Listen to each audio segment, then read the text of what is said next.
Hey everybody, welcome, welcome. I'm so excited to pop on today. Today, I want to be telling you about the top 5 things that I do to prepare for an online class, okay? So we are going to start with number 5, and I have my notes down here just in case, so I make sure I put everything in order. My number 5 tip is that you provide a slideshow for your students to follow along with.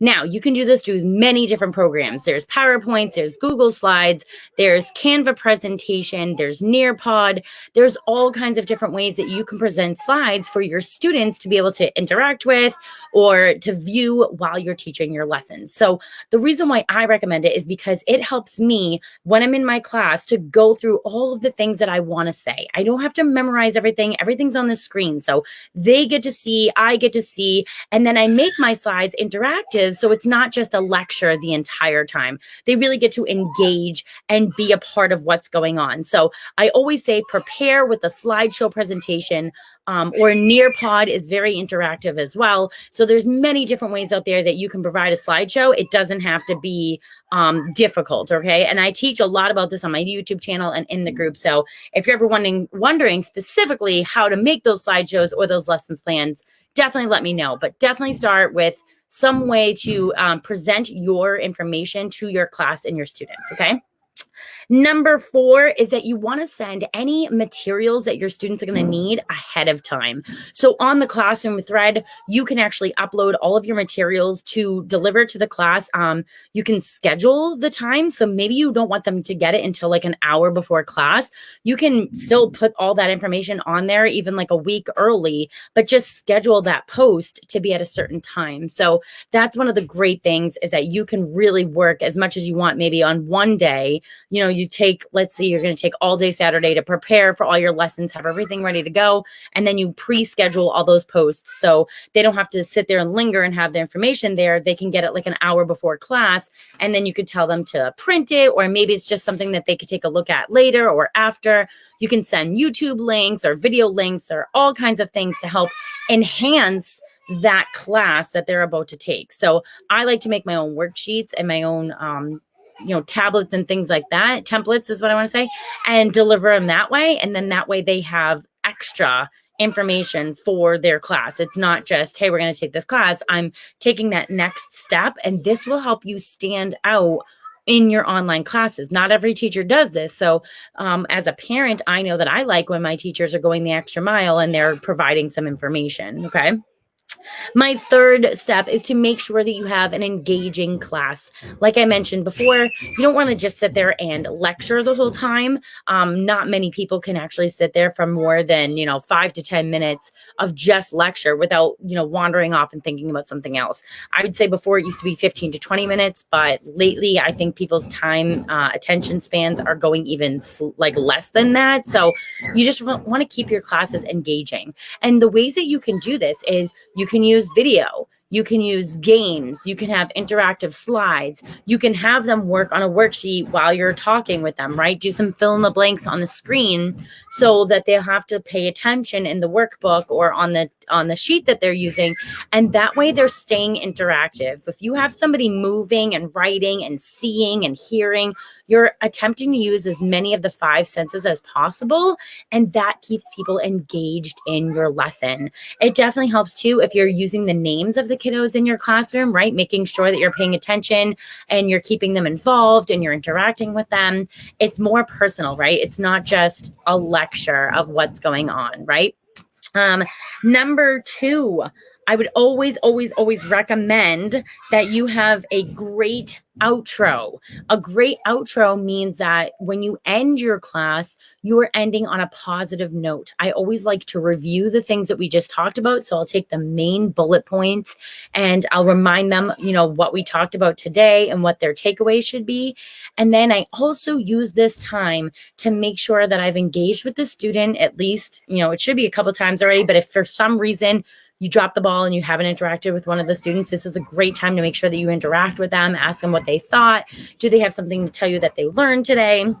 Definitely get them an open-ended question that they can respond to you, so you make sure you've interacted with that student.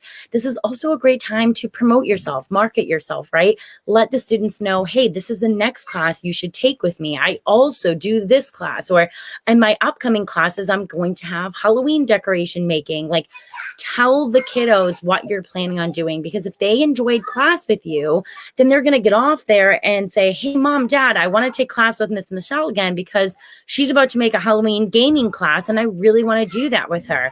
The kids are your audience, right? They're your students. They're the ones that are going to decide whether they want to take class with you or not again. And if you're not being that fun, engaging, interactive teacher, they might just be like, mom, that class was awful. Like, I don't want to go back. And then it could result in a bad review, right? So you just want to make sure you always bring in your positive energy to the class and you're ready and prepared and you're interacting with those students, okay? And my top number one way to prepare for class before you get teaching is to have a great introduction. Some of these students, this is going to be their very first interaction with you, and you want to make sure that you have that smile, that positive energy. Whatever happened before class, don't bring that in there with you, right? Make sure that you are engaged and you are ready. I always like to look at my learners before I start the class. I go through and I look at their name. I look to see if there's any notes about them. I check their ages. Some parents will write little notes. So I always like to make sure that I know who's going to be in my class. Have I had them in a previous class so I can say hello to them again, right? And be like, hey, Charlie, how are you? It's nice to see you again. Oh, look, you got a haircut, right? This is rapport building time, okay? You want to let them know who you are and what you're about, and then you want to interact with them on a personal level, just like you would if you were in an in-person classroom. You're not just going to have the students come in and bam, let's get started, right? You have a little bit of a rapport, maybe an icebreaker question. Maybe you just have everyone come in and tell you their name and their favorite color. That's perfect because it just gets them talking or even typing, whatever works for that student. But you're getting involved and you're taking the time to get to know them. So I always like to introduce myself to each. I usually introduce myself to the class, but then I'll say hello to each child. So I will look at their names and be like, hi, Emma. Hi, Harvey. Hi, Charlie. Hi, Hannah. Hi, Angelina. Hi, Johnny. Like, I'll make sure I say hi to everybody and I try to interact with them and get on that personal level. If I hear a dog barking in the background, I'm like, oh my gosh, who has the dog? Raise your hand. Oh my gosh, what's its name? How long have you had it? Like, it's okay to be personal with your students and interact with them. It's not like go, go, go, go, go all the time. Like, yes, if your class is only 30 minutes, you don't want to spend 10 talking about everyone's dogs if that's not what the class is about. But it's definitely nice to, kind of bring it up and laugh about it and whatever, and then move on. But that kid is going to remember you asking about their dog, right? So it's okay to be like a personable person. And in fact, you should. That's my number one tip, is make sure you're building that rapport and you're saying hello to everyone. Just as well, when you're leaving the class, you want to make sure you say goodbye to everybody, right? Bye, Emma. Thank you so much for coming. Charlie, it was great to see you again. Like, go down the line and, treat them like the people that they are, and make sure that you are recognizing that they were in your class and you enjoyed them being there. While I'm here too, I just want to say, if you have any questions about any of the things that I've talked about here today is my official announcement day of my teaching online masterclass. I am so excited. You might have seen some little sneak previews here and there on my Instagram and my Facebook, but I'm so excited that today is the opening day. Let me put the link here. It is the bit.ly, right? TO Masterclass. So this masterclass is absolutely free. I'm offering it to anybody that wants to become an online teacher, or maybe you've already signed up, but you're not quite sure where to go from there. I am offering this free class. It is so exciting. I cannot wait to be able to bring all of my knowledge to the people who are interested so I can help you get started on this journey. I know that sometimes when you first start, you sign up and then you're like, oh, I don't really know where to go from here. I have too many questions, not enough time to sit down there and, answer them all myself. I'm going to bring everything to you, and it will be a live class. So if you are able to attend live, you can ask me questions directly live in the class. So there's going to be a little comment section for you to be able to, ask me questions as I go throughout the course. And if you are watching it on a replay, that's okay too. You could still ask those questions and I'll still be able to interact with you and get you, to the place that you need to be, answer all the questions that you have. So I'm super excited. I already have 4 people signed up and ready to go. They were on the, the preview when I was sneak peeking about it. And so I can't wait to get more people in there. Super excited. So if you're definitely interested in that, go to that link, and I'll also drop some links down below so you can just click it right away and get there.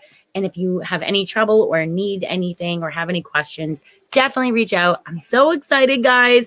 I hope all these tips helped you with preparing for your class. And as always, I will see you next time. So have a great rest of your day. Stay motivated, stay positive, and choose happy.